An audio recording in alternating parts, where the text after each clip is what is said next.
তোমাদের সাথে যখন আমি কেকের জিনিস কোথা থেকে কিনি সেই ভিডিও শেয়ার করেছিলাম, তখন প্রচুর জন আমাকে জিজ্ঞেস করেছিল আমি কোথা থেকে কেকের জিনিসপত্র কিনি, নাম্বার দাও, জায়গাটার নাম দাও, সব আমি আজকেই বলবো।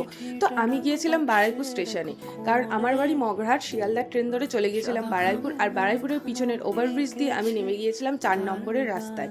তো তারপরে দেখলাম সামনেই একটা ডান দিকের রাস্তা চলে গেছে, একটা বাঁ দিকের। তো সোজা বাঁ দিকের রাস্তাটা ধরে হাঁটতে থাকবো, আর পড়বে একটা মিষ্টির দোকান, তারপরে পড়বে SBI ব্যাংক, তার পাশে একটা গলি ঢুকে গেছে, সেই গলি দিয়ে প্রায় 1 মিনিট মতো হাঁটলেই দেখতে পাবে যে বেকিং লাভার্স। তো এই দোকানে কী কী জিনিস পাওয়া যায় সেই সব ভিডিও আমার চ্যানেলে দেওয়া আছে, যদি ইনস্টাগ্রাম থেকে ফেসবুক থেকে দেখো তাও আমার অ্যাকাউন্টে দেখে নিতে পারো। আমি গিয়ে জিনিসপত্রগুলো কিনলাম, আর সেদিন ছিল ম্যামের স্টুডেন্ট এক্সাম, তো তাই জন্য ছিল ফ্রিজে দোকানের কেক। তো সেই জন্য আমি, দাদারা বসে, দিদিরা বসে একটু কেক খেতে খেতে গল্প করে নিলাম। চলো লাস্টে তোমাদের সাথে আমি দোকানের কন্ট্যাক্ট নাম্বারটাও শেয়ার করে দিলাম। তো নেক্সট ভিডিওর জন্য চ্যানেলটা সাবস্ক্রাইব করে দিও। টাটা।